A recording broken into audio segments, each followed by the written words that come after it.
नमस्कार दोस्तों।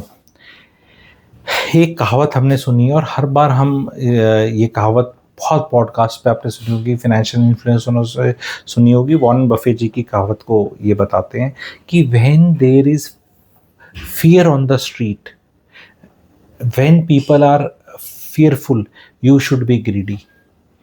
And when people are greedy, you should be fearful. तो बड़ी मंडेन एडवाइस है, ठीक है, मंडेन ही है क्योंकि बहुत सालों से ये बताई जा रही है। जिस चीज़ को इतना पीट दिया हो और पता हो, उससे एक्चुअली फ़ायदा नहीं होता, बिकॉज इसमें प्रैक्टिकलिटी नहीं है। एंड आज मैं इंडियन ऑडियंस के लिए इसको रिफाइन करूंगा और बताऊंगा कि ये एक मूर्खता है आपको स्टिल माल बेचने की, ठीक है। वो किसी भी चीज़ का हो सकता है, मैं उस पर चर्चा नहीं करूंगा। मैं एक इन्वेस्टर माइंडसेट के ऊपर बात करूंगा। तो होता क्या है, you when others are fearful, then why will you not be fearful is the question. Just because others are fearful that means you should not be fearful. ये कौन सा लॉजिक है? मतलब कुछ टूट रहा है, गिर रहा है, let's not talk of investment, talk of something else. कुछ कहीं कुछ हो रहा है तो सब भाग रहे हैं, तो नहीं, मैं नहीं भागूंगा। तो यू हैव टू रियलाइज कि the very fact somebody is fearful means something is there. Now अगर सपोज करो आपकी लाइफ में जॉब जाने का खतरा है और मेरी लाइफ में जॉब जाने का खतरा नहीं है क्योंकि मेरी जॉब ही नहीं है, और मान लो मैं पैसे कमाता हूं डॉलर में, मैं लेट से कंटेंट क्रिएटर्स, यूट्यूबर्स, और डॉलर भाई साहब 1-1.5 साल में 85 रुपीज से 100 की तरफ भाग रहा है, तो 20% तो ये ऐसे ही गिर गया। तो 20% तो भाई साहब अर्निंग ऐसी बढ़ गई 1.5-2 साल में, यानी साल की 10 तो ऐसी बढ़ गई फॉर कीपिंग एवरीथिंग सेम। और अगर भय का वातावरण है तो लोगों को सुनना बहुत पसंद है, कोई क्या स्टोरियां सुना रहा है, क्योंकि जब लाइफ अच्छी चल रही है तो आप गाने सुन रहे हो, आप इंजॉय कर रहे हो। लेकिन जब लगी पड़ी है लाइफ में हर जगह, तो फिर आप सुनने आ जाओगे भाई साहब क्या होगा। या तो आपको कंफर्मेशन बायस चाहिए, सूदिंग चाहिए, या फिर आपको इस तरह चाहिए कि मर गए, लुट गए, पिट गए। तो जो भी है, तो किसी की अर्निंग्स इंक्रीज हो जाएगी। अब इनकी अर्निंग इंक्रीज हो जाएगी। मैं कंटेंट क्रिएटर से हेट नहीं करवा रहा, मैं तो खुद भी हूं, पर एग्जाम्पल देने के लिए बता रहा हूं।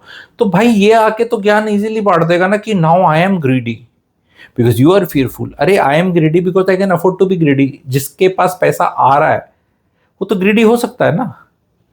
और कि मैं बार बार कंटेंट क्रिएटर और इन्फ्लुएंसर्स को क्यों बोल रहा हूँ, टारगेट कर रहा हूँ, उनको टारगेट करने के चक्कर में मैं भी उसी कैटेगरी में ही हूँ, ठीक है। मैं क्यों एक्सपोज कर रहा हूँ ये सब, ये दिखाने के लिए कि एडवाइस कितनी गलत है। भाई आपकी सही चल रही है, आपकी कोई नौकरी नहीं जा रही क्योंकि अभी तो नौकरी नहीं है, ठीक है। आपका तो भाई बढ़िया ही काम चलेगा। अगर लोग बीमार होंगे तो डॉक्टरों की तो ज्यादा ही फीस बढ़ेगी ना, मतलब डॉक्टर तो पैसे कमाएगा ही कमाएगा। भाई होता है ना, कोविड में बहुत मेडिकल वालों ने, मतलब समझ रहे हो आप, ठीक है। तो जीवन में ये एडवाइजेस को एकदम फॉलो इस तरह करने का कोई मतलब नहीं है।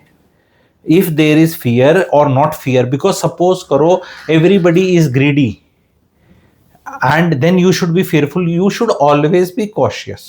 जीवन में मैं हमेशा एक नई चीज लेकर आया, और मैं कई वीडियोस में एग्जांपल देना शुरू कर रहा हूं कि रोड हमें हमेशा केयरफुल होके क्रॉस करनी है, चाहे वो खाली है, चाहे ट्रैफिक ज्यादा है, चाहे तेज स्पीड की गाड़ी आ रही है, चाहे स्पीड ब्रेकर है, जिब्रा क्रॉसिंग है, रेड लाइट है, नहीं है। ये सोच लेना कि कोई, स्पेशली इंडियन सेटिक्स में, कि जी मैं जिब्रा क्रॉसिंग है और मेरी लाइट उस तरह की थी और कोई गाड़ी आके मुझे मारेगी नहीं। भैया लेफ्ट राइट आपको हर बार देखना ही पड़ेगा। You will have to be careful. ये ग्रीडी फेयरफुल से निकल जाओ मेरे हिसाब से। You should never be fearful and you should never be greedy. You should never be either. You should be having clarity, you should be cautious, you should be practical, and you should be logical. Sometimes fears are genuine, sometimes fears are not genuine. Only gyan and knowledge and wisdom can only help you, and that is what you should seek from others in this noise. तो investment अगर आपको करना है, जैसे SIP के अंदर करवाए जा रहे हैं लोग 30-30 हजार करोड़ हर महीने का, और FIS जाता जा रहा है, तो कब सब्र का बांध टूटेगा? और जब टूटेगा तो फिर फंड मैनेजर क्या करेगा, और फिर उसको बेचना पड़ेगा, तो क्या होगा? तो उस लॉजिक पे जाओ। तो ये क्या मैं फियर बढ़ा रहा हूं या ग्रीड बढ़ा रहा हूं, आपको देखना है। आके ब्लाइंडली एक एसेट क्लास को बोल देना keep buying, don't buy this but this तो you keep buying. 500-600 stocks total हैं इन्वेस्टेबल इंडियन मार्केट में, जहां 3000 कितने म्यूचुअल फंड की स्कीमें जो हैं टोटल वो इन्वेस्ट करती हैं, और हर स्कीम में 50 से 70 आपको स्टॉक्स मिलेंगे। हर स्कीम में 10-15 स्टॉक्स देख लो, ये आपके ITC, TCS, Infosys, HDFC bank, Asian paints, कई बीच में पहले को बाटा इंडिया, ये इनने कोई रिटर्न नहीं दिए भाई, पर लेके बैठी है जनता, स्मॉल कैप भी लेके बैठी है। एंड अब आपको बोलते रहो कि बी ग्रीडी फियरफुल, ये ग्रीडी फियरफुल, भाई ग्रीडी और फियरफुल दोनों एलिमेंट अपनी लाइफ से निकाल दो। एंड ये जो भी ज्ञान, ये जो वॉरेन बफे ऐसे बोलते हैं, ये ऐसे बोलते हैं, ये विदेशी ज्ञान जो पुराना है, it is no longer applicable. ठीक है, इवन ग्रेट वॉरेन बफे के रिटर्न्स आप ऑफ लेट चेक कर लो, आपको पता चल जाएगा। ठीक है, तो you have to know about asset classes and you have to be in all decent asset classes rather than एक ही रट आप लगाए रखो कि नहीं मैं तो भाई यही करूँगा। तो उसके तरफ आपको टेक्निकल्स का भी आइडिया होना चाहिए, आपको फंडामेंटल्स का आइडिया होना चाहिए, इकोनॉमी का आइडिया होना चाहिए, प्रैक्टिकलिटी क्या हो रही है उसका आइडिया होना चाहिए। इंडिया में अभी जैसे there is one Jain ji हैं, उनका फर्स्ट नेम भूल रहा हूँ, there are many Jains who are doing good, but this one I am talking he is mainly active on Twitter, first name I am forgetting, आपको बताए।